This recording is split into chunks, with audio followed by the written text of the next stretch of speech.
Hello ನಮಸ್ಕಾರ, ನೀವು ನೋಡ್ತಾ ಇದ್ದೀರಾ ಇಂಡಿಯಾ ಫಸ್ಟ್. ನಾನು ರಕ್ಷತ್ ಶೆಟ್ಟಿ. ಈಗ ಹೆಡ್ಲೈನ್ಸ್. ವಿಷ್ಣುವಿನ ತಾಳ್ಮೆ ಇದೆ, ಕೆಣಕಿದ್ರೆ ನರಸಿಂಹನ ಕೋಪವನ್ನು ಭಾರತ ಎಂದೂ ಬಿಟ್ಟಿಲ್ಲ. ಶಾಂತಿ ಮಂತ್ರ ಜಪಿಸೋದು ಗೊತ್ತು, ತಿರುಗಿ ಬಿದ್ದರೆ ಸಂಹಾರ ಮಾಡೋದು ಗೊತ್ತು. ಉಗ್ರರನ್ನ ಛೂ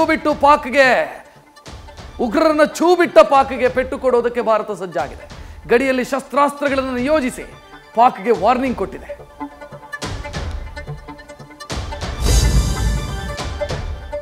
ಹೊಟ್ಟೆಗೆ ಹಿಟ್ಟಿಲ್ಲದೆ ಇದ್ರೂ ಕೂಡ ಪಾಕ್ ನಾಯಕರ ಒಣ ಪ್ರತಿಷ್ಠೆಯ ಮಾತುಗಳು ಹೆಚ್ಚಾಗಿದೆ.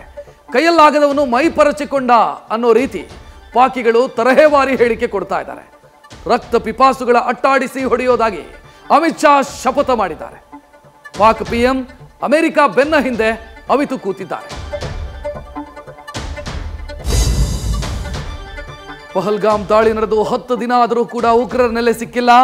ಪ್ರೀ ಪ್ಲಾನ್ ಮಾಡಿ ಅಡಗಿ ಕೂತಿರೋ ಉಗ್ರರ ಬಿಲಗಳು ಸೇನೆ, ತನಿಖಾ ಸಂಸ್ಥೆ, ಜಮ್ಮು ಕಾಶ್ಮೀರದ ಪೊಲೀಸರು ಹುಡುಕಿದ್ರೂ ಕೂಡ ಪತ್ತೆಯಾಗ್ತಾ ಇಲ್ಲ. ನರರಾಕ್ಷಸರನ್ನ ಹುಟ್ಟಡಗಿಸುವುದಕ್ಕೆ 100 ಸ್ಥಳಗಳ ಮೇಲೆ ಭದ್ರತಾ ಪಡೆಗಳು ದಾಳಿ ಮಾಡಿದೆ. ಎನ್ಐಎ 100 ಮಂದಿಯ ವಿಚಾರಣೆ ಮಾಡಿದೆ. ರಾಜ್ಯದಲ್ಲಿದ್ದ ಜಾತಿ ಕಿಚ್ಚು ದೇಶಕ್ಕೆ ವ್ಯಾಪಿಸಿದೆ. ಮೋದಿ ಸರ್ಕಾರ ತೆಗೆದುಕೊಂಡ ಬಹುದೊಡ್ಡ ತೀರ್ಮಾನ ವಿಪಕ್ಷಗಳ ನಿದ್ದೆಗೆಡಿಸಿದೆ. ಆದರೂ ಜಾತಿ ಜನಗಣತಿ ನಿರ್ಧಾರಕ್ಕೆ ಕರ್ನಾಟಕ ಸಿಎಂ ಡಿಸಿಎಂ ಬಹುಪರಾಕ್ ಹೇಳಿದ್ದಾರೆ. ಸಾಮಾಜಿಕ ನ್ಯಾಯದ ಸಂದೇಶ ಅನ್ನತ್ತಾ ಕೇಸರಿ ಪಡೆಯು ಧ್ವನಿಗೂಡಿಸಿದೆ. ಇದೊಂಥರ ಹುಚ್ಚೋ ಶೋಕಿನೋ, ಮಾಡೋದು ಟೀಚರ್ ಕೆಲಸ, ಆದರೆ ಮಾಡಿದ್ದು ಮಣ್ಣು ತಿನ್ನೋ ಕೆಲಸ.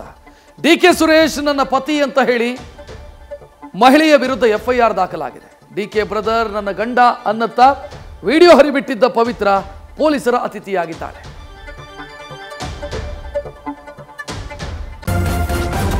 ನ್ಯೂಸ್ ಫಸ್ಟ್, ನಿರ್ಭೀತಿಯಿಂದ ನಿಮ್ಮ ಪರವಾಗಿ.